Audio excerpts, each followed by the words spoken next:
If you haven't been following, we've been recapping One Piece, and we last left up at Water 7. If you haven't watched it, check it out and the rest of the other videos on our channel. So let's get along with Enies Lobby. Starting off hot, the Straw Hats invaded Enies Lobby, which is a government island floating around in the middle of a deep hole in the ocean. You naughty, you teasing me, you naughty. And since this is a 5-minute recap, we're just gonna speed run through everything.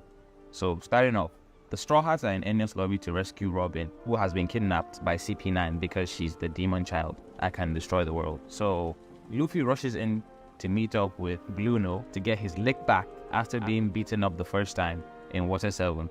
And get his lick back he did, as he quickly packed him up with the introduction of Gear Second.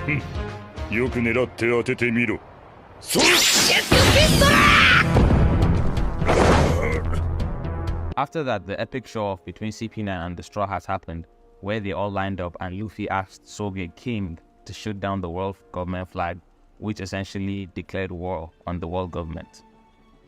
We then get Robin's backstory.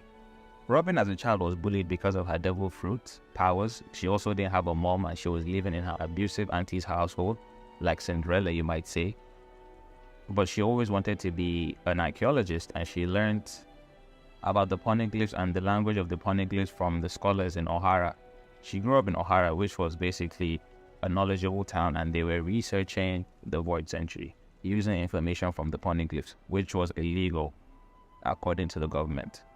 Long story short, Luffy met a giant called Saul who was actually friends with her mom, and he became her first real friend.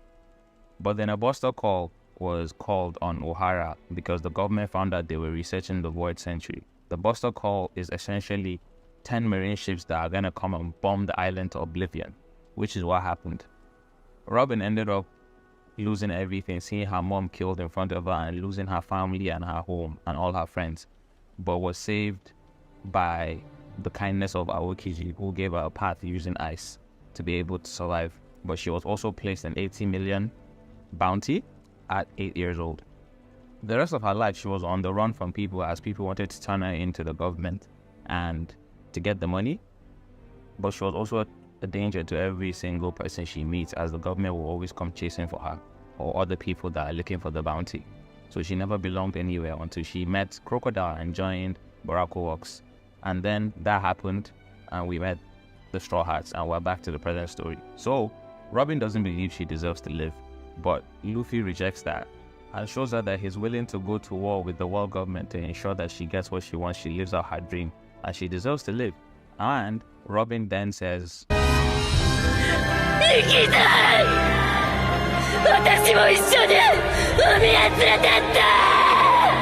after Robin declares that she wants to live, it was all gone blazing from then.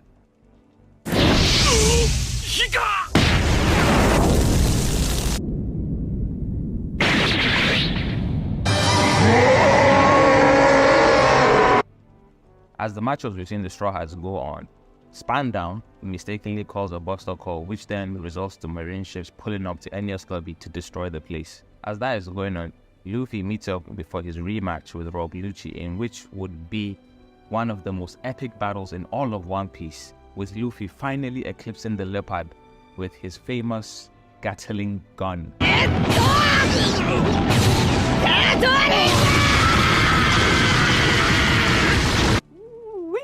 I love that. After the fight, the island was being destroyed by the buster call, and the Straw Hats heard a voice telling them to jump. The voice was Mary, who came to save the crew after asking Iceberg to patch him up. So the crew jumps into the ocean and is saved by Mary. Mary finally then breaks down after a long journey with the crew and was beautifully sent off.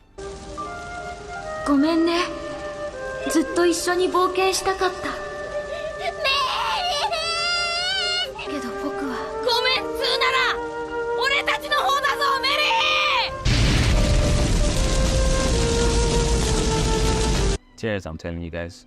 Grown man tears. No cap. The arc ends there with the crew getting a new ship called the Thousand Sunny, which was actually built by Frankie using the money that he stole from them initially in Water 7. He also joined that crew as a shipwright. We then get bounties for everybody else in the crew, but Luffy's bounty jumps to a staggering 300 million berry. Before they left the island, the Navy Admiral Garp arrives on the island, and we find out that he's Luffy's granddad, and he's also the hero of the Marine who took down Roger at that point.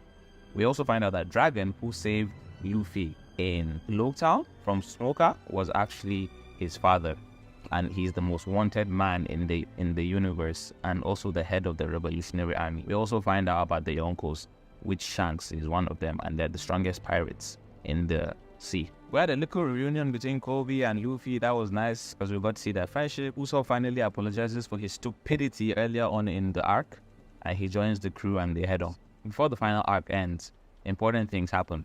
Shanks and Whitebeard meet, and Shanks met Whitebeard to warn Ace, or to pull back Ace from chasing Blackbeard, because Blackbeard is the real deal and he gave Shanks his scar in the eye. We also top it off and end it with Ace versus Blackbeard, which, as we'll find out in the future, has extreme consequential results towards the future of the story.